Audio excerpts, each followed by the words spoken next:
મારું નામ રશ્મિ છે। જ્યારે મારો જન્મ થયો ત્યારે મારા માતા અને પિતાના જીવનની ખુશી પાછી આવી। એક પ્રાર્થના, એક પ્રતિજ્ઞા જે વર્ષો પછી પૂર્ણ થઈ। હું તેમનું સ્વપ્ન અને મારા ભાઈ માટે બધું જ હતી। મારો ભાઈ મારાથી 10 વર્ષ મોટો હતો। જ્યારે મેં આંખો ખોલી ત્યારે હું તેમના ખોળામાં હતી। પપ્પાનો ફોટો જોઈને મને ખ્યાલ આવ્યો કે તેઓ કેવા હતા, કારણ કે હું ફક્ત 2 વર્ષની હતી ત્યારે તેઓ આ દુનિયા છોડીને ગયા હતા।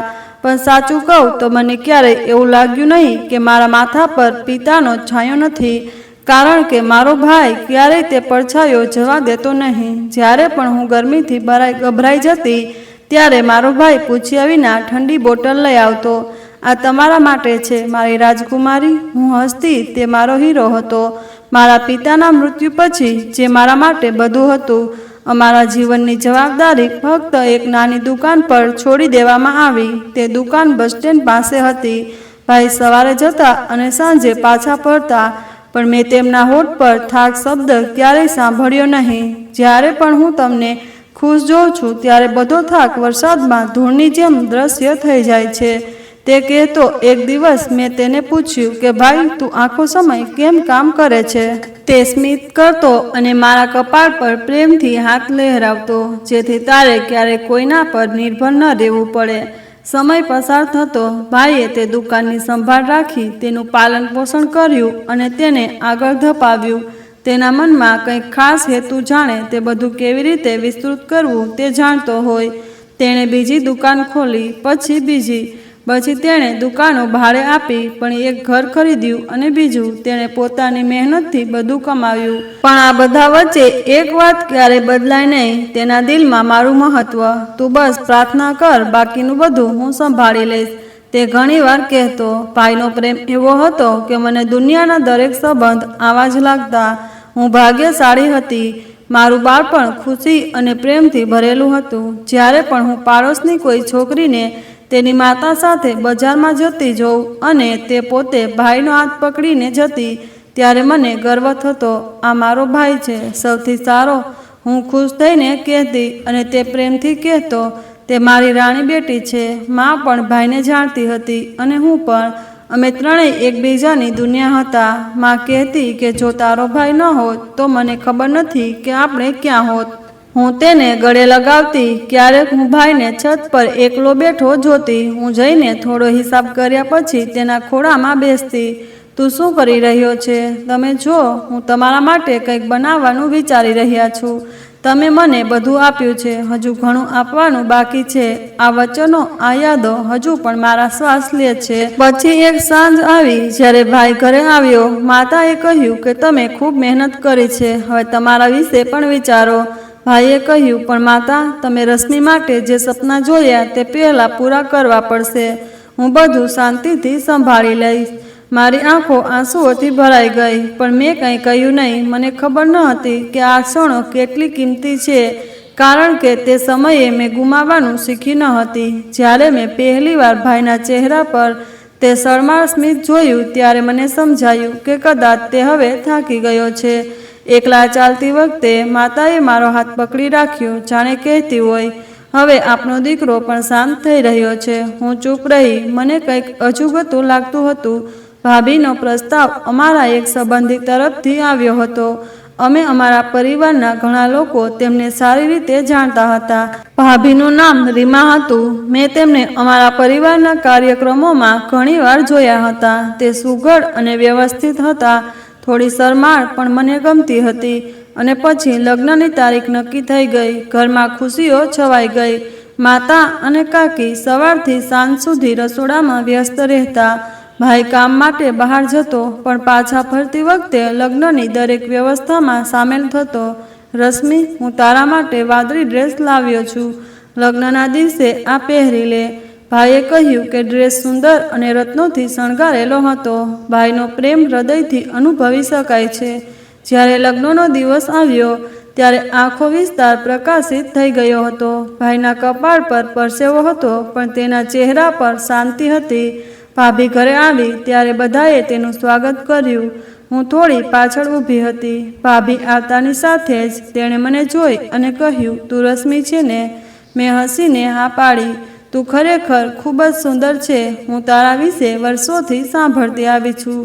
લગ્ન પછી થોડા દિવસો વીતી ગયા. ભાભી મને હંમેશા પોતાની સાથે રાખતી. ક્યારેક તે મારા વાળમાં તેલ લગાવતી અને ક્યારેક મારી સાથે બેસીને હસતી અને વાતો કરતી. એક દિવસ અમે બંને છત પર બેઠા હતા. મેં પૂછ્યું, ભાઈ તમને કેવા લાગ્યા? તે હસીને બોલી કે તેનું હૃદય સોના જેવું છે. ક્યારેક તે ખૂબ જ શાંત થઈ જાય છે. તે કંઈ કહેતા નથી. મેં કહ્યું, તમને તેના મૌનમાં જ પ્રેમ મળે છે. ભાભીએ ઘરને ખૂબ જ સારી રીતે સજાવ્યું.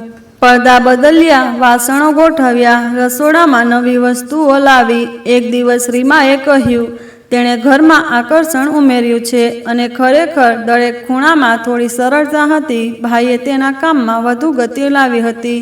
દુકાનો ખોલી હતી, કેટલીક ભાડુઆત માટે જગ્યા. જ્યારે તે રાત્રે પાછો આવે તો ભાભી તેમના માટે ખાસ ભોજન બનાવતી. ક્યારેક મટર પનીર, ક્યારેક પુલાવ. ભાભી અને હું ઘણીવાર સાથે રાંધતા. આખો સમય હાસ્યમાં પસાર થતો. તે કહેતી, તમે હજુ સુધી ટમેટાં કાપવાની સાચી રીત શીખ્યા નથી. અને હું કહેતી, તમે પણ ચોરને બરાબર પકડવાનો પ્રયાસ કર્યો નથી. આ કહેતા અમે બંને હસતા. રસોડામાં હાસ્ય અને ગપસપ થતી. ભાઈ ઘણીવાર રૂમમાં આવતા અને મને પૂછતા, રશ્મિ, આજે તમે શું શીખ્યા? હું કહેતી કે ભાભી પાસેથી હું નવા પ્રકારના શાકભાજી બનાવતા શીખી રહી છું. તે ખુશ થતા. તે સારી વાત છે, પણ પુસ્તકો વાંચવાનું બંધ ન કરતા. હું કહેતી કે ક્યારેય નહીં. ભાભીએ પણ મારા અભ્યાસમાં રસ દાખવ્યો. એક દિવસ તે મારી સાથે બેસીને મારી નકલ તપાસી રહી હતી. તમારી લખવાની રીત સારી છે. જો તમે ઈચ્છો તો તમે ખૂબ આગળ વધી શકો છો. મેં હસીને કહ્યું, મને તમારી પ્રશંસા ગમી. આ બધા દિવસો મારા હૃદયના સૌથી સ્વચ્છ ખૂણામાં સુરક્ષિત છે. એક દિવસ અમે બધા બહાર ગયા હતા. ભાઈએ શહેરના મોટા બજારમાંથી મારા માટે એક નવી બેગ ખરીદી. તે યુનિવર્સિટીમાં ઉપયોગી થશે. તેણે કહ્યું, ભાભીએ મને કાનની બુટ્ટી ખરીદી આપી. આ રાખો, તે તમારા પર ખૂબ સારું દેખાશે. માતા આ બધું જોઈને રાહત અનુભવતી હતી. તે ઘણીવાર કહેતી, મારી દીકરી નસીબદાર છે. તેને આવો ભાઈ મળ્યો અને ભાભી પણ એવી જ. ક્યારેક રાત્રે જ્યારે વીજળી જતી રહેતી ત્યારે અમે ત્રણેય આંગણામાં બેસી જતા. ભાઈ મચ્છર ભગાડવાના ધૂપદાની પ્રગટાવતા અને ભાભી અને હું ચંદ્ર તરફ જોઈને વાર્તાઓ કહેતા. ચંદ્રના ચહેરામાં તમને શું દેખાય છે? મેં કહ્યું, માં કહેતી હતી કે વૃદ્ધ દાદીનો ચહેરો અમને જોઈ રહ્યો છે. ભાભી ચૂપ થઈ જતી. તે દિવસોમાં એવું કંઈ નહોતું જે બદલવા માંગતી હતી. બધું તેની જગ્યાએ, તેના સમયે, તેની સુગંધમાં હાજર હતું. ભાભીની બધી વ્યવસ્થા હોવા છતાં તેની આંખો હંમેશા મને શોધતી હતી. ભાભીના કામમાં મારી મદદ અને હાજરી બધાને ખુશ રાખતી હતી. અને મેં ફક્ત એટલું જ વિચાર્યું હતું કે આ બધું હંમેશા આવું જ રહેશે. મને ખબર નહોતી કે શાંતિપૂર્ણ ઘરોના દરવાજા હંમેશા ખુલ્લા નથી હોતા. કેટલાક મૌન અંદર આવવાની તક શોધે છે. પરંતુ તે સમયે આ વિચારવું શક્ય ન હતું, કારણ કે તે ક્ષણે આપણી દુનિયા પૂર્ણ હતી. તે દિવસે માતા જૂના કપડાં સમારકામ કરી રહી હતી અને હું ભાભી સાથે રસોડામાં વ્યસ્ત હતી. ભાઈ સવારે ઉઠીને રાબેતા મુજબ દુકાને જવા નીકળી ગયો હતો. જતા પહેલા તે રાબેતા મુજબ થોડીવાર માતા સાથે બેઠો અને પછી મને પાછી બોલાવી, રશ્મિ, જ્યારે હું સાંજે પાછો આવીશ ત્યારે તારા માટે હું કંઈક ખાસ લાવીશ. મેં કહ્યું, હવે ફરી ચોકલેટ ન લાવ, હું મોટી થઈ ગઈ છું. તેણે પાછળ ફરીને જોયું. છોકરીઓ ક્યારેય મોટી થતી નથી. અને પછી તે ચાલ્યો ગયો. મોડું થઈ રહ્યું હતું. ભાભીએ બાળકો માટે ભોજન બનાવ્યું. ભાભીને 2 બાળકો હતા, નમન અને અજય. તેઓ રમતા રમતા મને બોલાવી રહ્યા હતા, ફઈ, કૃપા કરીને અમારી સાથે બેસો. હું બહાર નીકળી જ હતી ત્યારે અચાનક ગેટ પર અવાજ આવ્યો. પાડોશમાંથી 2 માણસો ઝડપથી અંદર આવ્યા. મારું મન ગભરાઈ ગયું. ભાભી પણ દરવાજા તરફ આગળ વધી. ચાલો જલ્દી જઈએ, તમારા ભાઈને ઈજા થઈ છે. તેનો અકસ્માત થયો છે. તેને હોસ્પિટલ લઈ જવામાં આવી રહ્યો છે. આ સાંભળીને એવું લાગ્યું કે જાણે બધી દિવાલ પડી ગઈ હોય. માતાના હાથમાંથી લાકડી પડી ગઈ. ભાભીના શ્વાસ થંભી ગયા હોય અને મારા પગ નીચેથી જમીન સરકી ગઈ. તેમણે ફક્ત એટલું જ કહ્યું, ચાલો તરત જ જઈએ. જ્યારે અમે હોસ્પિટલ પહોંચ્યા ત્યારે વોર્ડમાં શાંતિ હતી. ભાભીનો ચહેરો મારા પગની જેમ ધ્રુજી રહ્યો હતો. બધે અવાજ હતો પણ મારી અંદર શાંતિ હતી. ભાઈનો ચહેરો ઢંકાયેલો હતો. એક નર્સ ધીમેથી બોલી, અમે ખૂબ પ્રયાસ કર્યો પણ ઈજાઓ ખૂબ ગંભીર હતી. ભાભી જમીન પર બેઠી અને માતા ચીસો પાડવા લાગી. હું જ્યાં જ ઊભી રહી ગઈ. એવું લાગતું હતું કે મારા પગ થીજી ગયા છે. બીજા દિવસે ભાઈની અંતિમ યાત્રા કાઢવામાં આવી. આખો વિસ્તાર આવી ગયો હતો. ભાઈ જ્યાં દરરોજ જતો હતો તે દુકાનો બંધ હતી. જે બાળકો તેને વસ્તુઓ આપતા હતા તે ચૂપચાપ ઊભા હતા. જ્યારે મેં ભાઈને છેલ્લી વાર જોયો ત્યારે મને તેને બોલાવવાનું મન થયું. તેણે પાછા આવવાનું કહું. ઓછામાં ઓછું મારી વાત સાંભળો. ભાઈ જતા રહ્યા ત્યારે દરવાજા પાસે બેઠેલી માતાએ હાથ ફેલાવ્યા. મારો દીકરો મને પાછો આપી દો. થોડીવાર પછી માતા છાતી પર હાથ રાખીને જમીન પર પડી ગઈ. અમે તેને હોસ્પિટલ લઈ ગયા પણ તેને બચાવી ન શકી. હું જે ગઈકાલ સુધી માતાના પગની માલિશ કરતી હતી આજે તેના મૃતદેહ સાથે ઊભી હતી. હવે ઘરમાં ફક્ત અમે જ બાકી હતા. હું, ભાભી અને બે નાના બાળકો. એક સવારે જ્યારે હું પ્રાર્થના કરી રહી હતી ત્યારે પાડોશમાંથી બે સ્ત્રીઓ દરવાજા પર આવી. રશ્મિ, તું ખૂબ શાંત થઈ ગઈ છે. ભગવાન તારા પર દયા કરે. મેં તેમને સાંભળ્યા પણ કોઈ જવાબ ન આપ્યો. ભાભી દિવસ દરમિયાન ચૂપ રહેતી અને રાત્રે તે બાળકો સાથે સૂઈને રડતી. મેં તેની નજીક જવાનો પ્રયાસ કર્યો પણ તે જતી રહી. નમન અને અજય મારી સાથે વધુ સમય વિતાવતા. એક દિવસ તેઓ મારી પાસે આવ્યા અને કહ્યું કે પપ્પાને બોલાવો. તે અમને વાર્તાઓ કહેતા. મેં તેમના માથા પર હાથ મૂકીને કહ્યું, હવે હું તમને વાર્તાઓ કહીશ. જ્યારે પણ વિસ્તારની સ્ત્રીઓ અમને જોતી ત્યારે તેઓ એકબીજા સાથે વાતો કરતી. હવે તે એકલી રહી ગઈ છે. હવે તેનું શું થશે? જુઓ, જો તેની ભાભી તેને સ્વીકારે તો તે રહી શકે છે. નહીતર મને ખબર નથી કે એવું લાગતું હતું કે હું એક બોજ બની ગઈ છું, એક નિર્જીવ અસ્તિત્વ. પણ હું ચૂપ રહી. એક સાંજે જ્યારે બધા રૂમમાં હતા ભાભીએ કહ્યું કે કાલથી તમે જ બાળકોને શાળાએ મૂકવાના છો. મને સમય મળતો નથી. મેં માથું હલાવ્યું. ઠીક છે. તે દિવસ પછી મારો નિત્યક્રમ બદલાઈ ગયો. બાળકોને શાળાએ લઈ જવાનું, ઘરકામ કરવાનું, ભાભીના કહેવાથી દુકાનોમાંથી હિસાબ લેવાનું, બધું જ મારા હિસ્સો બની ગયો હતો. પણ મેં ક્યારેય ફરિયાદ કરી નહીં. એક દિવસ હું છત પર કપડાં સૂકવી રહી હતી. પછી મને નીચેથી અવાજ સંભળાયો, રશ્મિ, દુકાનદારનો માણસ આવ્યો છે. નીચે આવો અને તેની વાત સાંભળો. હું નીચે આવી. દુકાનદારે મને આવકારી. દીદીજી, ભાડાના કાગળો છે, તેના પર સહી કરવાની છે. મેં આશ્ચર્યથી પૂછ્યું, ભાભી ક્યાં છે? તેણે કહ્યું, હવે તમે દરેક બાબતનું ધ્યાન રાખશો. મેં શાંતિથી કાગળો જોવાનું શરૂ કર્યું. કદાચ હવે તે મારી જવાબદારી હતી. ક્યારેક જ્યારે ભાભી મારી તરફ જોતી ત્યારે તેની આંખોમાં કંઈક વિચિત્ર હાવભાવ આવતા. જાણે કે તેણી પોતે જ આશ્ચર્યચકિત થઈ ગઈ હતી કે હું જે ગઈકાલ સુધી ફક્ત ભાઈના નામની બહેન હતી તે આજે તેના જીવનનો એક મહત્વપૂર્ણ ભાગ બની ગઈ હતી. મને ખબર હતી કે આ બધું પૂરું થયું નથી, હમણાં જ શરૂ થયું છે. કારણ કે હવે તે દિવસો ગયા જ્યારે ભાઈ આવીને મને ચોકલેટ આપતો હતો. હવે તે દિવસો હતા જ્યારે હું બાળકોને હાથ પકડીને શાળાએ લઈ જતી અને દરવાજા પર ઊભી રહેતી. મને આશ્ચર્ય થતું કે શું આ બધું ખરેખર મારા માટે લખાયેલું છે.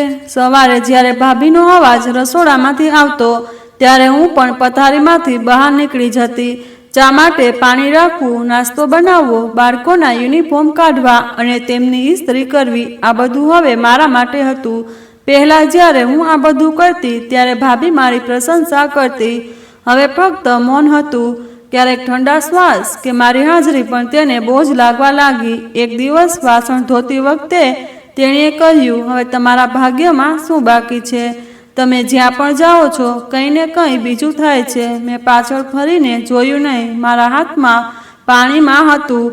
મારું હૃદય કોઈ બીજા દુઃખમાં હતું. ભાઈના ગયા પછી તેના સ્વરમાં જે કડવાશ આવી હતી તે ધીમે ધીમે ઝેરમાં ફેરવાઈ રહી હતી. શરૂઆતમાં થોડી કડવાશ હતી જે કદાચ દુઃખની તીવ્રતા હતી, પણ હવે દરેક વસ્તુમાં કટાક્ષ છુપાયેલો હતો.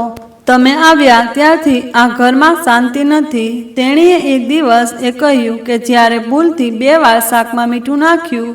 મેં કહ્યું હવે આવું ફરી નહીં થાય. કોણ જાણે શું થશે. તેણીએ કહ્યું જ્યારે તમે આવ્યા ત્યારે બાબુજી ચાલ્યા ગયા, હવે ભાઈ ચાલ્યો ગયો અને માતા પણ ચાલ્યા ગયા છે. કાલે કદાચ આ ઘર પણ ચાલ્યું જશે. તેણીનો દરેક શબ્દ મારા હૃદયમાં છરીની જેમ ઉતરી ગયો. પણ મેં ક્યારેય જવાબ આપ્યો નહીં, કારણ કે હવે મારો કોઈ સાથે સંબંધ ન હતો, પણ મારા પોતાના કોઈ હક નહોતા. તે બાળકો સામે હસતી, તે તેમની સંભાળ રાખતી, તે નવી વસ્તુઓ લાવતી હતી અને હું એક બાજુ બેઠી રહેતી અને ફક્ત તેમને જોતી રહેતી. એક દિવસ નમન મારી પાસે આવ્યો. ભાઈ, મારા માટે દુપટ્ટામાંથી ધ્વજ બનાવો, શાળામાં એક કાર્યક્રમ છે. મેં તરત જ જૂનો દુપટ્ટો કાઢ્યો, તેને કાપીને દોરા લગાવીને તેમાંથી ધ્વજ બનાવ્યો. ભાભી આવી અને જોયું અને કહ્યું મારો દુપટ્ટો કાપતા પહેલાં તમારે પૂછવું જોઈતું હતું. તો શું થયું જો એ જૂનો હતો? વિચારીને ઉપયોગ કરવો જોઈતો હતો. સારું, તને વિચારવાની પરવાનગી ક્યારથી મળી? તે ચાલી ગઈ અને હું નમન તરફ ચૂપચાપ જોતી રહી, જે ધરતી ખુશ હતો. એક દિવસ તેના સંબંધીઓ આવ્યા હતા, તેની બહેન, જીજાજી અને ભાઈ. હું પાણી લાવી પછી મેં બધાને ચા પીવડાવી. એટલામાં જ ચાના વાસણનું ઢાંકણ રસોડામાં પડ્યું અને એક અવાજ સંભળાયો. બધા આઘાતમાં તેની તરફ જોવા લાગ્યા. ભાભીએ બધાની સામે કહ્યું તે જેણે સ્પર્શે છે તે સુરક્ષિત રહેતું નથી. તેના જીજાજીએ ધીમેથી કહ્યું તે હજુ નાની છે, તે શીખી જશે. પણ ભાભીએ ત્યાં વાત પૂરી ન કરી. તે નાની નથી, તે સમય પહેલાં મોટી થઈ ગઈ છે અને કદાચ ભાગ્ય પણ તેની સાથે આવું કંઈક લાવ્યું છે. મેં ખાલી ચાના કપ ભેગા કર્યા અને રસોડામાં આવી. ત્યાં મેં એક ગ્લાસ પાણી પીધું અને શાંતિથી રોટલી શેકતી રહી. મેં ક્યારેય તેના વિશે કંઈ ખરાબ વિચાર્યું ન હતું. જે દિવસે તે માથાના દુખાવાની ફરિયાદ કરતી હતી ત્યારે હું તેના માથા પર માલિશ કરતી. જ્યારે તે બાળકો માટે નવા કપડાં સીવતી હતી ત્યારે હું દોરો સંભાળતી હતી. પણ એ જ નફરત, એ જ વિચિત્રતા હંમેશા તેના ચહેરા પર રહેતી હતી. એક દિવસ નાસ્તો બનાવતી વખતે તેનો કપ તૂટી ગયો. તમે કંઈ પણ સંભાળી શકતા નથી. તમે જેને સ્પર્શ કરો છો તે તૂટી જાય છે. મેં કપ ફેંક્યો નહીં, તે પડી ગયો હતો, પણ તેની નજરમાં પડવું એ પોતે જ દુર્ભાગ્યનું પ્રતીક બની ગયું હતું. મેં પૂછ્યું શું હું ખરેખર આટલી ખરાબ છું? તેણી એક ક્ષણ માટે થોભી અને ધીમેથી કહ્યું જે છોકરી તેના ઘર અને ઘરના પુરુષોને પોતાની સાથે લઈ જાય છે તે ખરાબ નથી તો બીજું શું છે? તે દિવસે હું આખો દિવસ મારા રૂમમાંથી બહાર ન આવી. જે ઓરડો પહેલાં ફક્ત મારા સૂવાનું સ્થાન હતું તે હવે મારું આશ્રયસ્થાન બની ગયું હતું. એક રાત્રે વરસાદ પડી રહ્યો હતો, વીજળી ગુલ થઈ ગઈ હતી, બાળકો સૂઈ રહ્યા હતા અને હું છત પરથી પડતા પાણીના ટીપાં જોઈ રહી હતી. ભાભી મારી પાસે આવી અને મને એક ધાબળો આપ્યો અને કહ્યું ખૂબ ઠંડી છે, આને ઢાંકી દો. ઘણા સમય પછી મેં મારા પ્રત્યે થોડી ઉદારતા જોઈ. મેં મારો હાથ લંબાવ્યો અને ધાબળો લીધો, પણ બીજી ક્ષણે તેની આંખોમાં ફરીથી એ જ અંતર દેખાયું હતું. બીજા દિવસે તે એવી જ હતી જાણે કંઈ થયું જ ન હોય. ફ્રીજ સાફ કરો, 1 મહિનાની ગંદકી તેમાં ફસાઈ ગઈ છે. મેં કહ્યું હું હમણાં જ કરીશ. તેનો સ્વર તીક્ષ્ણ હતો. એક દિવસ પાડોશમાંથી એક વૃદ્ધ સ્ત્રી આવી અને કહ્યું દીકરી, ક્યારેક બહાર આવીને બેસ, તું આખો દિવસ ઘરમાં બંધ રહે છે. મેં હસીને કહ્યું મારી પાસે થોડું કામ છે એટલે મને સમય નથી મળતો. તેને મારો હાથ પકડીને કહ્યું શું સમય ઓછો છે કે પરવાનગી? મેં મારી આંખો નીચે કરી. કદાચ સમય બદલાઈ રહ્યો હતો કે કદાચ હું મારી જાતને બદલી રહી હતી. ક્યારેક મને બધું કહેવાનું મન થતું પણ જીભમાંથી કંઈ નીકળતું ન હતું. મારા હૃદયમાં ફક્ત એક જ વાત રહી ગઈ, ભાઈ જો તું હોત તો શું હું આમ જ જીવત? સવારનો સમય હતો. હું વહેલી ઉઠી ગઈ. ગઈકાલે રાત્રે મેં કપડાં ધોયા હતા. મારે તેમને ટેરેસ પર લટકાવવા પડ્યા. મારે બાળકોના યુનિફોર્મને ઇસ્ત્રી કરીને નાસ્તો તૈયાર કરવાનો હતો. ભાભી રૂમમાંથી બહાર આવી ત્યારે હું છોડને પાણી આપી રહી હતી. તેણે મારી સામે જોયું અને પછી બાળકોને બોલાવ્યા. ઉઠો, મોડું થઈ રહ્યું છે. બધા નાસ્તાના ટેબલ પર બેઠા હતા. હું ચૂલા પાસે અલગથી ઊભી રહી. નમન ધીમેથી બોલ્યો, ભાઈ તમે પણ આવો. ભાભીએ તરત જ સાંભળીને કહ્યું, બધાએ પોતાનું સ્થાન જાણવું જોઈએ. આ કામ કરવાની ઉંમર છે, બેસવાની નહીં. હું ચૂપ રહી, હાથ ધોયા અને ફરીથી કપડાં ગોઠવવા લાગી. તે જ દિવસે બપોરે મારી યુનિવર્સિટીમાંથી એક ક્લાસ મિત્ર આવ્યો. તેના હાથમાં એક ફાઇલ હતી. રશ્મિની ફી 2 મહિનાથી જમા નથી થઈ. તે ક્લાસ પણ ચૂકી રહી છે. બધું બરાબર છે ને? હું ઝડપથી બહાર નીકળી ગઈ. હું કંઈ બોલું તે પહેલાં ભાભીએ દરવાજા પર તેના હાથમાંથી ફાઇલ લીધી અને કહ્યું કે હવે તે યુનિવર્સિટી નહીં જાય. ઘરનું ઘણું કામ છે. જો તે ભણશે નહીં તો શું કરવાનું છે? મારી મિત્રએ મારી સામે જોયું, જાણે તે કંઈક કહેવા માંગતી હોય. પછી તે ચૂપ થઈ ગઈ. તે જતાની સાથે જ મેં હિંમત ભેગી કરીને કહ્યું, બસ આવતા વર્ષને પૂરું થવા દો, પછી હું જાતે થોડું ઘરનું કામ કરીશ. ભાભીએ મને અટકાવીને, અમને સરકારી નોકરીવાળી છોકરીની કોઈ જરૂર નથી. તું ઘર સંભાળ. બસ સાંજે હું મારા રૂમમાં બેઠી હતી અને મારી યુનિવર્સિટી બેગ જોઈ રહી હતી. મેં અંદરથી પેન કાઢી. મેં એક જૂની નોટબુક કાઢી અને પછી બેગ બંધ કરીને પાછી મૂકી દીધી. બીજા દિવસે જ્યારે હું રસોડું સાફ કરી રહી હતી ત્યારે ભાભી પાછળથી આવી. ખાંડનો ડબ્બો ક્યાં છે? મેં તેને બતાવ્યો. હું તેને અહીં ભૂલી ગઈ હતી. ગઈકાલે ધોયા પછી મેં તેને અહીં રાખ્યો હતો. તેણે મારી સામે જોયું અને કહ્યું, આ ભૂલ આખી જિંદગી બરબાદ કરી દે છે. મહેમાનો રાત્રે આવ્યા હતા, માસી અને તેની દીકરી. મેં ચા, નાસ્તો, બિસ્કિટ બધું આપ્યું. જ્યારે હું રસોડામાં પ્લેટો ધોતી હતી ત્યારે માસીની દીકરીએ જોરથી બૂમ પાડી. ચામાં ખાંડ ઓછી હતી. કદાચ જેને ચા બનાવી તેને સ્વાદ ખબર નથી. ભાભીએ હસતા હસતા કહ્યું, હવે સ્વાદ એના ભાગ્યમાં છે. નસીબ પણ ઝાંખું છે અને ચા પણ ઝાંખી છે. માસીએ પણ કાંઈ કહ્યું નહીં. થોડા દિવસ પછી નવનનો પલંગ ભીનો થઈ ગયો. ભાભીએ કપડાં મારી સામે ફેંકી દીધા અને કહ્યું, કપડાં ધોઈ નાખ અને મારે બાળકોની સંભાળ રાખવી ચડશે. હવે તું બધું સંભાળી લે. મેં કપડાં ભેગા કર્યા, ડોલ રાખી અને કપડાં ઘસવા લાગી. મારા હાથ બળવા લાગ્યા પણ કોઈ જોવા આવ્યું નહીં. તે જ દિવસે ભાભીએ રાત્રિ ભોજન માટે પનીર બનાવ્યું. તેને બાળકોને પ્લેટમાં ખૂબ પ્રેમથી પીરસ્યું. હું રસોડામાં વાસણ ધોતી હતી. બાળકો જમવાનું પૂરું કરી ગયા પછી તેમણે મને થોડી બચેલી રોટલી અને બાકીનો રસ આપ્યો. આ તમારા માટે પૂરતું છે. તમારે વધુ પડતું ટેવવું ન જોઈએ. એક રાત્રે જ્યારે બધા સૂતા ત્યારે હું દાળ ચાળીને બાજુ પર રાખી રહી હતી. પછી મને બાળકોના કબાટમાંથી કંઈક પડવાનો અવાજ સંભળાયો. હું ત્યાં દોડી ગઈ અને નમનનું રમકડું પડી ગયું હતું. મેં તેને ધીમેથી ઉપાડ્યું અને પાછું રાખી દીધું. એટલામાં ભાભી દરવાજા પર આવી. તમે તેમના રૂમમાં શું કરી રહ્યા છો? તે વસ્તુ પડી ગઈ હતી. જ્યારે તમે તેને સ્પર્શ કરો છો ત્યારે વસ્તુઓ પડી જાય છે. હું ચૂપ રહી. હું રૂમ છોડીને મારા પલંગ પર આવીને બેઠી.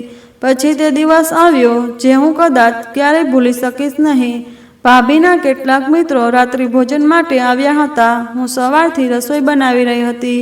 મેં શાકભાજી, ભાત, પકોડા, પુલાવ બનાવ્યા. વાસણો સંભાળતી વખતે મારા હાથમાંથી એક પ્લેટ પડી ગઈ અને તૂટી ગઈ. તે ક્ષણ પૂરતી હતી. ભાભીએ આવીને બધાની સામે મારો હાથ પકડ્યો. મેં શું કહ્યું? વસ્તુઓ સંભાળતા શીખો. મેં માથું નમાવ્યું અને કહ્યું, મને માફ કરો, મેં ભૂલ કરી. તેની એક મિત્રએ કહ્યું, અરે તે બાળકી છે, તેને છોડી દો. ભાભીનો ચહેરો ગુસ્સાથી લાલ થઈ ગયો હતો. બાળક, તે અમારા માટે ફક્ત એક બોજ છે. અને બીજી ક્ષણે તેનો હાથ મારા ચહેરા પર પડ્યો અને મને એક જોરદાર થપ્પડ મારી. મહેમાનોની સામે બધું જ બંધ થઈ ગયું. મેં મારી જાતને શાંત કરી અને વાસણો પાસે બેઠી. મારી આંખોમાંથી આંસુ વહેવા લાગ્યા પણ કોઈ અવાજ ન નીકળ્યો. રાત્રે બધા સૂઈ ગયા હતા. મેં કંઈ ખાધું નહીં. બસ મારા રૂમમાં ગઈ અને દરવાજો બંધ કરીને અંધારામાં સૂઈ ગઈ. તે થપ્પડ શરીર પર નહીં પણ મારી આત્મા પર પડી હતી. રાત્રિનો છેલ્લો કલાક હતો. શાંતિ એટલી ઊંડી હતી કે શ્વાસ લેવાનો અવાજ પણ ગૂંજતો હતો. રૂમમાં ઝાંખો પ્રકાશ હતો. ખૂણામાં રાખેલા નાના દીવાથી હું ભગવાન સામે હાથ જોડીને બેઠી. એ ભગવાન, મને કંઈ ખબર નથી પણ તમે બધું જાણો છો. આ રોજ રાત્રે થતું. બધા સૂઈ જતા હું ઉઠતી. હું ભગવાનને પ્રાર્થના કરતી. હું ગુપ્ત રીતે બારી ખોલતી. હું ઠંડી હવામાં શ્વાસ લેતી. હું ભગવાનને એવી વાતો કહેતી જે હું કોઈને કહી શકતી ન હતી. મેં ક્યારેય કોઈનો હક તોડ્યો નથી કે કોઈની સાથે ખરાબ વર્તન કર્યું નથી. છતાંય મારા ભાગ્યમાં શાંતિ કેમ નથી? પછી હું મારી જાતને સમજાવતી, હું ફરિયાદ નહીં કરું, તમે સારી રીતે જાણો છો. ક્યારેક જ્યારે બહારથી બાળકોનું હાસ્ય આવતું ત્યારે હું ભગવાનને પ્રાર્થના કરતી, હે ભગવાન, નમન અભ્યાસમાં સારું કરે, અજય હંમેશા ખુશ રહે, ભાભીને ધીરજ અને મને હિંમત આપો. આખા દિવસનો સમય બદલાયો નહીં. સવાર પડતા જ એ જ વાસણો, એ જ કપડાં, ભાભીનો એ જ અવાજ, એ જ કામ. પણ હવે મારા હૃદયમાં એક નાનો ચહેરો હતો જે કોઈ જોઈ શકતું ન હતું. એક સવારે હું બેઠી પ્રાર્થના કરી રહી હતી. પછી ભાભી આવી અને કહ્યું, શું આ પણ હવે શોખ બની ગયો છે કે પછી કામ ટાળવાનો રસ્તો છે? મેં ઉપર જોયું પણ કાંઈ કહ્યું નહીં. મેં મારા મનમાં ફક્ત એટલું જ કહ્યું, હે ભગવાન, હું ડોળ કરી રહી છું કે નહીં તે ફક્ત તમે જ જાણો છો. એક દિવસ હું રસોડામાં લોટ ભેળવી રહી હતી. ગરમી એટલી બધી હતી કે મારી આંખોમાંથી પરસેવો નીકળી રહ્યો હતો. અચાનક રસોડામાં દરવાજામાંથી અવાજ આવ્યો, તમે કેમ નથી સમજતા કે તમને ફક્ત કામ માટે અહીં રાખી? અમે બધું સંભાળી લઈશું. મેં મારા હાથ રોક્યા નહીં. હું ભગવાનનું નામ જપતી રહી. અમારા ઘરે મહેમાનો આવવાના હતા. ભાભીએ ભોજન માટે ખાસ વ્યવસ્થા કરી હતી. મેં ડુંગળી કાપીને છોલે ભટુરે બનાવ્યું.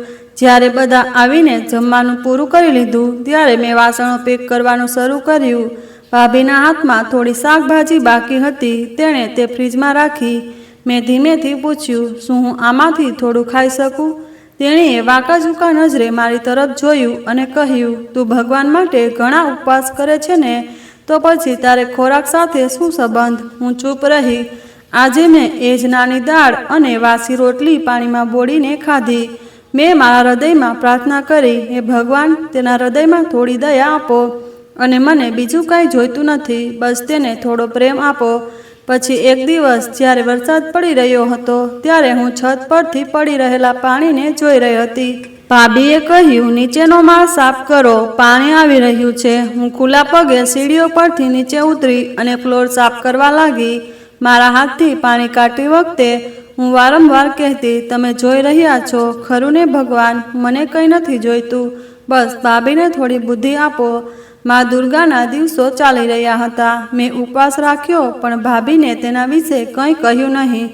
હું શાંતિથી કામ કરતી અને બીજા બધા માટે ખોરાક બનાવતી. પછી હું એક બાજુ બેઠી. એક દિવસ મને એક સ્વપ્ન આવ્યું. મારો ભાઈ સામે ઊભો હતો. તે હસતો હતો. તે કહી રહ્યો હતો, રશ્મિ, ધીરજ રાખ, બધું સારું થઈ જશે. સવારે ઉઠીને મારા હૃદયમાં થોડી શાંતિ થઈ ગઈ, જાણે ભગવાને પોતે આવીને મને સાંત્વના આપી હોય. ત્યારથી દરરોજ રાત્રે હું કહેતી, ભગવાન, તમે મારા સાક્ષી છો અને તમારી સાક્ષી મારા માટે પૂરતી છે. સવાર થઈ ગઈ હતી અને અમારે કન્યા ભોજન માટે મંદિર જવું હતું. હું પૂજા પછી રસોડામાં આવી. હું ઉપવાસ કરી રહી હતી અને મારું હૃદય પણ શાંતિથી ભરેલું હતું. ઘર એકદમ શાંત હતું. ભાભી પણ ભોજન બનાવવા આવી હતી. અમે મોટા વાસણો કાઢ્યા. હું તેની પાછળ કામ કરી રહી હતી. ભાભી સૂચનાઓ આપી રહી હતી, કોઈ ભૂલ ન થવી જોઈએ. પછી વિસ્તારના લોકો પણ આવવા લાગ્યા. અમે મને મંદિરે સાથે આવવા કહ્યું. અમે મંદિર ગયા, છોકરીઓને ખવડાવ્યું અને પછી પાછા ફર્યા. ભાભીએ તેના કેટલાક મહેમાનોને પણ ઘરે બોલાવ્યા હતા. બપોરે બધા ઘરે બેઠા હતા. બાળકો રમી રહ્યા હતા. મેં મહેમાનો માટે ભોજન બનાવવાનું શરૂ કર્યું. સમય પસાર થઈ રહ્યો હતો પણ મને કંઈ ખાવાનો સમય નહોતો મળી રહ્યો. હવે મને ભૂખ કરતાં વધુ ધુમાડો લાગતો હતો. હું ચૂપચાપ રાહ જોઈ રહી હતી કે ક્યારે આ બધું પૂરું થશે અને હું પણ કંઈક ખાઈ શકીશ. થોડા સમય પછી ભાભી રસોડામાં આવી. ત્યારે તેણે કહ્યું, મેં સવારથી કંઈ ખાધું નથી, શું હું કંઈ ખાઈને ઉપવાસ તોડું? ભાભીએ આશ્ચર્યથી મારી સામે જોયું, જાણે મેં કોઈ મોટી ભૂલ કરી હોય. મહેમાનોએ હજુ સુધી કંઈ ખાધું નથી અને તમારી નજર ખોરાક પર છે. આ બધું ખોરાક તમારા માટે નથી બનાવ્યો, સમજાયું? ગઈકાલની દાળ ફ્રીજમાં રાખવામાં આવી છે. તેનાથી ભૂખ સંતોષો અને ઉપવાસ તોડો. અને હા, આ ખોરાકમાંથી કંઈ પણ સ્પર્શ કરો તો સાવધાન રહો. હું શાંતિથી પાછળ હટી ગઈ. મારી નજર થાળી પર નહોતી, તે ભાભીના મહેમાનોના ચહેરા પર હતી. બધા બધું જોઈ રહ્યા હતા પણ કોઈએ એકવાર પણ કહ્યું નહીં કે તે ઉપવાસ કરી રહી છે, તેને કંઈક ખાવા દો. મારી આંખોમાં આંસુ હતા, પણ હું કંઈ બોલી શકી નહીં. શાંતિથી ફરીથી દાળ કાઢી અને ગરમ કર્યા વિના ઠંડી દાળ અને બચેલી રોટલી લઈને બેસી ગઈ. જ્યારે મેં કોળિયો મોંમાં નાખ્યો ત્યારે તે ગળામાં ફસાઈ ગયો, પણ મેં પાણી પીધું. મેં પાણીનો એક ઘૂંટડો લીધો અને બીજો કોળિયો મોંમાં નાખ્યો, પણ મારી આંખોમાંથી આંસુ આવવા લાગ્યા. મેં માથું નમાવ્યું અને દુપટ્ટાથી આંખો લૂછી, જાણે આ મારી જાત પર બીજી કસોટી હોય. બહાર આંગણામાં અવાજ હતો. બાળકો પ્રસાદ વેચવા માટે બહાર આવ્યા હતા. ભાભીએ નમન અને અજયને કહ્યું કે પડદા પાછળથી દરેક ઘરમાં જઈને પ્રસાદ વહેંચો. હું ઓરડાના પડદા પાછળથી જોઈ રહી હતી. બંને બાળકો ખુશીથી દોડી રહ્યા હતા. મેં મારા મનમાં કહ્યું, હે ભગવાન, આ બંને બાળકો હંમેશા સુરક્ષિત રહે, તેઓ ક્યારેય કોઈના પર નિર્ભર ન રહે. પછી હું મારી થાળી પાસે આવી અને ફરી એકવાર કોળિયો મોંમાં મૂકી પાણીનો એક ઘૂંટડો લીધો. મેં મારા મનમાં વિચાર્યું કે મેં તમારા માટે ઉપવાસ રાખ્યો છે માતા રાની. જો તમે જુઓ, મેં બધું ફક્ત તમારા માટે જ સહન કર્યું છે. હવે ફક્ત તમે જ જુઓ. આ ક્ષણે બહારથી ભાભીનો જોરદાર અવાજ આવ્યો. તે કોઈને કહી રહી હતી. શું? ક્યાં? કેવી રીતે? હું ચોંકી ગઈ અને દરવાજો ખોલીને બહાર આવી. ભાભી જમીન પર બેઠી હતી. મને દુપટ્ટો સંભાળવાનું ભાન નહોતું. મેં ફક્ત 2 જ શબ્દો બોલી રહી હતી, મારા બાળકો, મારો નમન અને અજય. હું બહાર દોડી ગઈ. પાડોશમાંથી એક છોકરો ગેટ પર ઊભો હતો. તેણે કહ્યું, કૃપા કરીને જલ્દી આવો. બંને બાળકોને રસ્તા પર જમીન પાસે કાર ટક્કર મારી છે. તેમને હોસ્પિટલ લઈ જવામાં આવી રહ્યા છે. ખૂબ લોહી વહી ગયું છે. ભાભી જોરથી રડવા લાગી. મેં તેને પકડીને ટેકો આપ્યો. ચાલો હોસ્પિટલ જઈએ. રશ્મિ, કૃપા કરીને તે કર. મેં તમને ખૂબ પરેશાન કર્યા. ભગવાને તમારું કંઈ ભલું કર્યું નથી. તેણે બધું જોયું. તેણે મને અને મારા બાળકોને સજા આપી. તે રડી રહી હતી. મેં મારો હાથ તેના ખભા પર મૂક્યો. કૃપા કરીને રોકો. ભાભી, હવે પ્રાર્થના કરો. ભગવાન કંઈ ખરાબ ન થવા દે. અમે ઝડપથી ઓટો લઈને હોસ્પિટલ પહોંચ્યા. તે આખા રસ્તે સતત પ્રાર્થના કરતી રહી, હે ભગવાન, મારા બાળકોને બચાવો, મને સજા આપો, પણ તેમને કંઈ ન થવા દો. મેં આંખો બંધ કરી અને મારા મનમાં કહ્યું, હે ભગવાન, જેમના માટે મેં પૂરા હૃદયથી પ્રાર્થના કરી હતી, તે બાળકોને તમારી રક્ષામાં લઈ લો. હોસ્પિટલના ઇમરજન્સીમાં હંગામો થયો. બંને બાળકોને વોર્ડમાં દાખલ કરવામાં આવ્યા હતા. નમનના માથા પર પાટો બાંધેલો હતો. અજયના પગમાં પ્લાસ્ટર હતું. ડોક્ટરો આમ તેમ દોડી રહ્યા હતા. ભાભી એક ખૂણામાં બેસીને રડી રહી હતી. ડોક્ટરે આવીને કહ્યું, મોટા દીકરાને મગજમાં ઈજા થઈ છે, તાત્કાલિક ઓપરેશન કરવું પડશે. નાના દીકરાના પગમાં ફ્રેક્ચર છે. તેને સ્વસ્થ થવામાં થોડો સમય લાગશે, પણ તે ઠીક થઈ જશે. ભાભીનો ચહેરો ફીકો પડી ગયો. મેં તેનો હાથ પકડીને કહ્યું, હિંમત રાખ, હું તારી સાથે છું. તેણીએ મારી તરફ જોયું. તેની આંખો લાલ થઈ ગઈ હતી. તે મને શાપ આપ્યો, ખરું ને? મેં નકારમાં માથું હલાવ્યું. તારા બાળકો મારા ભાઈના બાળકો છે. હું તેને કેવી રીતે શાપ આપું? તે રડવા લાગી. હું ખૂબ જ ખોટી હતી. મેં તને ખૂબ ત્રાસ આપ્યો. તે ક્યારેય તારું મોં ખોલ્યું નહીં અને હું તને દરરોજ દુઃખ આપતી રહી. મેં ધીમેથી કહ્યું, હવે પ્રાર્થના કરવાનો સમય છે અને હું હજુ પણ ભગવાનને પ્રાર્થના કરીશ, મારા બાળકોને કંઈ નહીં થાય. થોડા સમય પછી ડૉક્ટર બહાર આવ્યા અને કહ્યું, ઓપરેશન સફળ થયું છે. બાળક હવે ખતરામાંથી બહાર છે, પણ પરીક્ષણ હેઠળ રહેશે.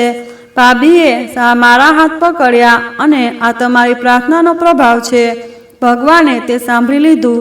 મેં તેના આંસુ લૂછ્યા. હવે અજય માટે પણ પ્રાર્થના કરો, તે પણ જલ્દી સાજો થઈ જાય. તે રાત્રે મેં ફરિયાદ કરી નહીં, કોઈ બદલો નહીં. મેં વિચાર્યું નહીં. મેં ફક્ત મારા હૃદયથી કહ્યું, હે ભગવાન, તમે જે કર્યું તે સાચું હતું, પણ તમે મને જે બચાવી તે તમારું કર્મ છે. હોસ્પિટલની ગેલેરીમાં કંઈ સ્પષ્ટ નહોતું. કોઈ પ્રકાશ, કોઈ અવાજ, કોઈ આશા નહીં. હું દિવાલ પાસે લાકડાની બેન્ચ પર બેઠી હતી. ભાભી સતત ભગવાનને યાદ કરી રહી હતી. તેના હોઠ હલતા હતા. ક્યારેક તે આંખો બંધ કરતી અને ક્યારેક તે તેના હાથ તરફ જોતી. હું થોડી વાર ખાલી બેન્ચ પર બેઠી હતી. સામે આઈસીયુનો દરવાજો બંધ હતો. નમન અંદર હતો. ડૉક્ટરે મને થોડા સમય પહેલાં કહ્યું હતું કે ઓપરેશન સફળ થયું છે, પણ તે ભાનમાં આવ્યો નથી. તમારે ભગવાનને પ્રાર્થના કરવી જોઈએ. ભગવાન સાથેનો તમારો સંબંધ હું છું. ભાભીને નીચા અવાજમાં કહ્યું. મેં માથું નમાવ્યું અને આંખો બંધ કરી અને પોતાને કહ્યું, હે ભગવાન, આ મારા ભાઈનો દીકરો છે. મેં ક્યારેય કોઈની લાગણીઓને ઠેસ પહોંચાડી નથી કે કોઈના હકોનું ઉલ્લંઘન કર્યું નથી. જો મેં ક્યારેય કોઈના જીવનમાં કોઈ ભલાઈ જોઈ હોય તો હું તેના માટે ક્યારેય કંઈ કરી શકીશ નહીં.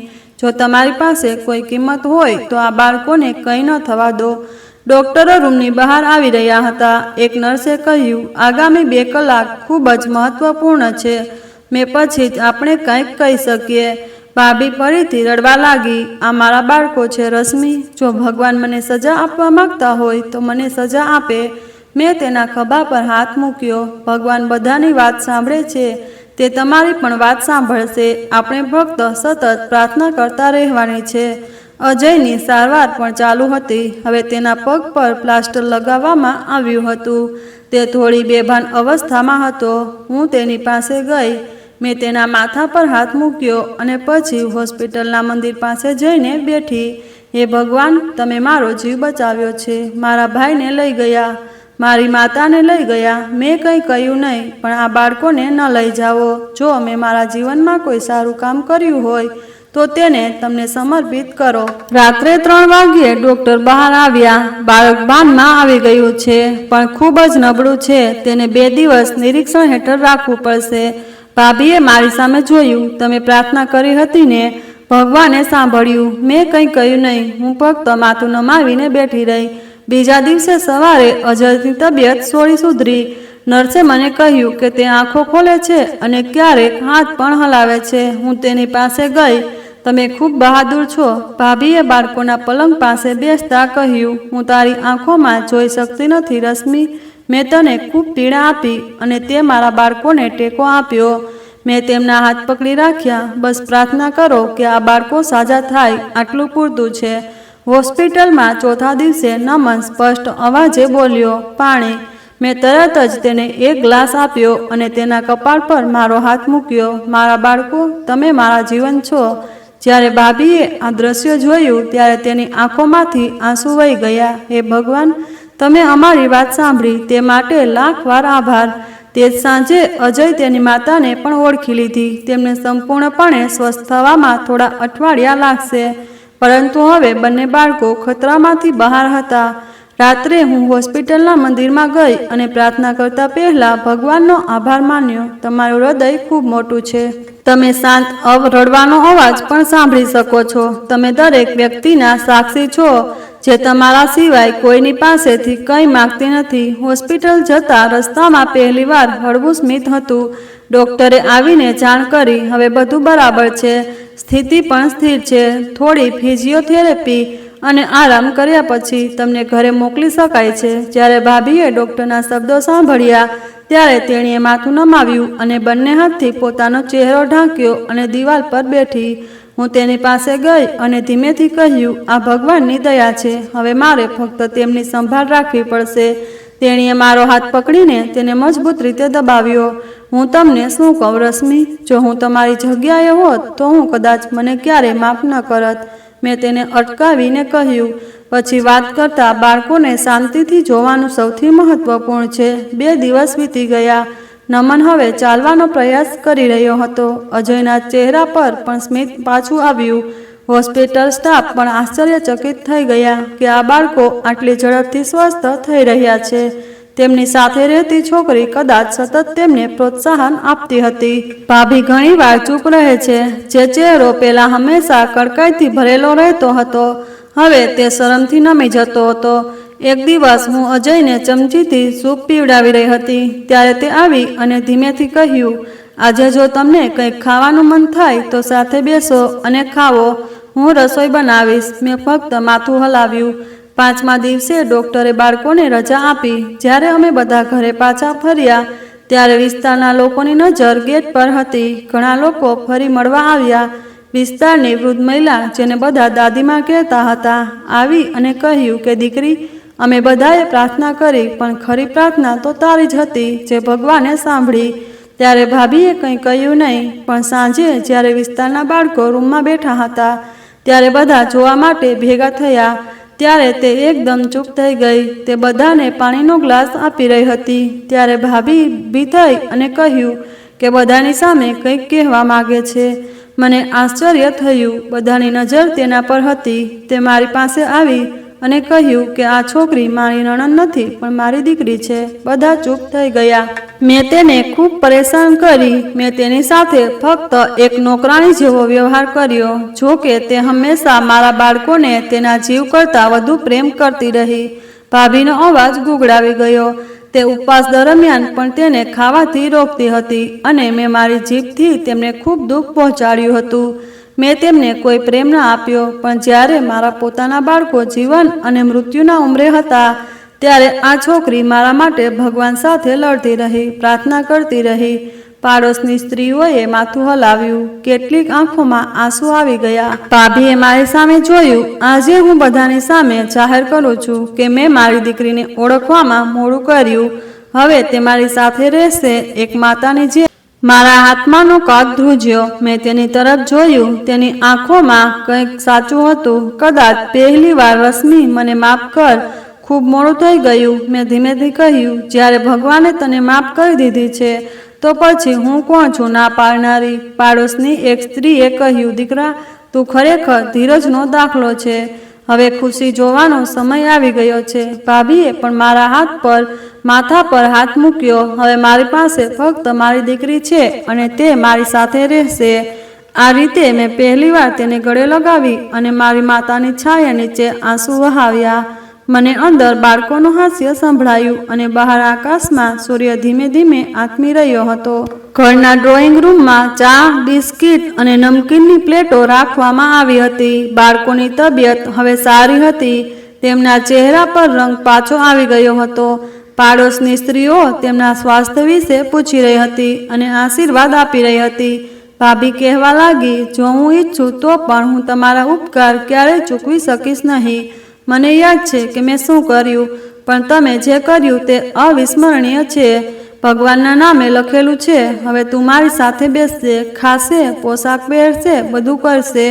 તું સંપૂર્ણપણે મારી દીકરી જેવી થઈશ. પાડોશની સ્ત્રીઓ એકબીજા સામે જોઈ રહી. કોઈએ ધીમેથી કહ્યું, આપણે ક્યારેય કોઈને આવું જોયું નથી. મેં ધીમેથી ભાભી તરફ જોયું. જ્યારે તું પહેલીવાર મારા માથા પર હાથ મૂક્યો ત્યારે મેં તને માફ કરી દીધી હતી, પણ ક્યારેય મારા હૃદયનો ભાર બહાર કાઢવા માંગતી નહોતી. તેણે મારા કપાળ પર હાથ ફેરવ્યો. દીકરીઓ સમજે છે કે હૃદય શું કહે છે. તેમને શબ્દોની જરૂર નથી. આ ક્ષણે અજય અને નમન મારી પાસે દોડી આવ્યા. માતા કહે છે કે તું અમારી સાથે બેસ. ખરેખર મેં તને માફ કરી દીધી છે. મેં તેમને ગળે લગાવ્યા. હા, હવે હું ક્યાંય નહીં જાઉં. હું હંમેશા તમારી સાથે રહીશ. રાત્રે જ્યારે હું મારા રૂમમાં બેઠી ત્યારે મને એક પ્રકારની શાંતિનો અનુભવ થયો. હે ભગવાન, તમારો ખૂબ ખૂબ આભાર. તમે મને દુઃખ આપ્યું. તમે બધું બદલી નાખ્યું. દરવાજો ખુલ્યો. ભાભી આવી, હાથમાં ડ્રેસ લઈને. કાલે પહેરી લે. અમે તારા માટે એક છોકરો શોધી રહ્યા છીએ. હવે તારા જીવનની નવી શરૂઆત થવી જોઈએ. મેં તે ડ્રેસ પહેર્યો. મારી આંખો થોડી ભીની થઈ ગઈ હતી. હા, એક સંબંધ. ફક્ત એક માતા જ પોતાની દીકરીના લગ્ન કરાવવા માગે છે. હવે એ મારી જવાબદારી છે. ભાભી પોતાના હાથથી લાલ રંગની સાડી કાઢી રહી હતી. તેના પર જટિલ કામ હતું. રૂમમાં હળવી સુગંધ ફેલાઈ ગઈ હતી. હું અરીસા સામે બેઠી હતી અને મારા વાળ કાંસકો કરી રહી હતી. થોડા સમય પછી ભાભીએ કહ્યું, આ પહેરીને તું દુલ્હન જેવી દેખાઈશ. મારી દીકરી દુલ્હન. મેં તે દંપતીને સ્પર્શ કર્યો. તે ખૂબ જ નરમ લાગ્યું. જાણે ઘણા વર્ષોની ધીરજ, આંસુ, પ્રાર્થનાઓ, ખુશીઓ તેમાં લપેટાઈ ગઈ હોય.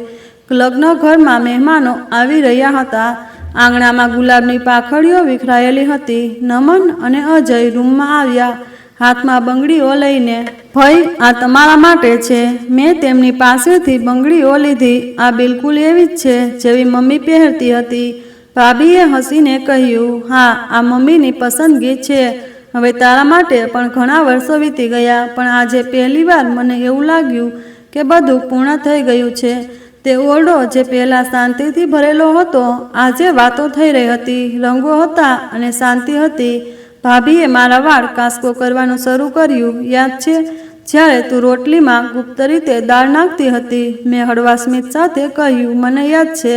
અને મને યાદ છે જ્યારે તું કહેતી હતી કે ફ્રીજમાં દાળ છે. તે થોડી વાર ચૂપ રહી, પછી આંખો નીચી કરીને કહ્યું, આજે પણ મેં પહેરી છે તમારી પસંદગીના કપડાં, મેં ભોજન બનાવ્યું છે અને આજે તને કોઈ રોકશે નહીં. હકીકતમાં આજે હું તને મારા પોતાના હાથે ખવડાવીશ. મેં કહ્યું, ખરેખર? હા, મને એવું લાગ્યું કે મેં મારી માનવતા ગુમાવી દીધી છે. ખરી માનવતા એ છે કે કોઈના હૃદયથી ભલું કરવું, કોઈનું દુઃખ છુપાવવું. મેં માથું નમાવ્યું અને કહ્યું, પછી મેં માનવતાની ફરજ નિભાવવાનું શીખી લીધું. જ્યારે પાડોશના લોકો સાંજે ભેગા થયા ત્યારે ઘર ઝળહળી રહ્યું હતું. સ્ત્રીઓ અભિવાદન આપી રહી હતી અને બાળકો રમી રહ્યા હતા. બધે જ ધમાલ અને શો હતો. હું એક બાજુ બેઠી હતી અને બધું જોઈ રહી હતી. અહીં દરેક ચહેરો હાજર હતો જે મારી વર્ષોની ધીરજની સાક્ષી હતો. એક સ્ત્રી મારી પાસે આવી અને કહ્યું, દીકરી, તે જે સહન કરી છે તેનાથી ભગવાન પણ ખુશ હશે. તેને જો કેવું સુંદર ભાગ્ય તને આપ્યું છે. મેં ધીમેથી જવાબ આપ્યો, ભગવાને મને મારા ધૈર્યનું ફળ આપ્યું છે અને મને મારી માતા પણ આપી. હવે મારી એક જ પ્રાર્થના છે કે તમને ક્યારેય માતાની કમી ન રહે અને તમે બીજા કોઈ માટે એવા બનો જેમ તમે મારા માટે બન્યા છો. જતા પહેલા ભાભી રૂમમાં મારી પાસે આવી અને મને દુપટ્ટા ઢાંકી દીધો અને કહ્યું કે આ તમારા માથાનો પડછાયો છે અને તમારા સારા જીવન માટે મારી પ્રાર્થના મારા હૃદયમાંથી મારી આંખો દ્વારા આવી છે. તમે જ્યાં પણ હો ફક્ત ખુશ રહો અને હંમેશા તમારા હૃદયને સ્વચ્છ રાખો. મેં એક પછી એક બધાને જોયા, તે બધા જેમણે મને આટલી બધી ખુશીઓ આપી હતી. ક્યારેક હું ચૂપચાપ જોતી હતી અને આજે જે લોકો મને હૃદયથી આશીર્વાદ આપી રહ્યા હતા તેઓ પણ. એક ક્ષણ માટે હું દરવાજા પાસે રોકાઈ ગઈ અને બધાને કહ્યું કે આ મારી વાર્તા છે અને હું મારા હૃદયથી પ્રાર્થના કરું છું કે મારી સાથે જે બન્યું તે ક્યારેય કોઈ રશ્મિ સાથે ન બને. સાચો ઈરાદો, ધીરજ અને પ્રાર્થના ક્યારેય વ્યર્થ ન જાય. તો મિત્રો, જો તમને અમારી વાર્તા ગમી હોય તો કમેન્ટ કરીને અમને ચોક્કસ જણાવો. વિડીયોને લાઈક કરો અને શક્ય તેટલો શેર કરો. જો તમે ચેનલ પર નવા છો તો સબસ્ક્રાઈબ કરો અને સૂચના ઘંટડી દબાવો જેથી તમને આગળની અપડેટ પહેલાં મળે. આભાર.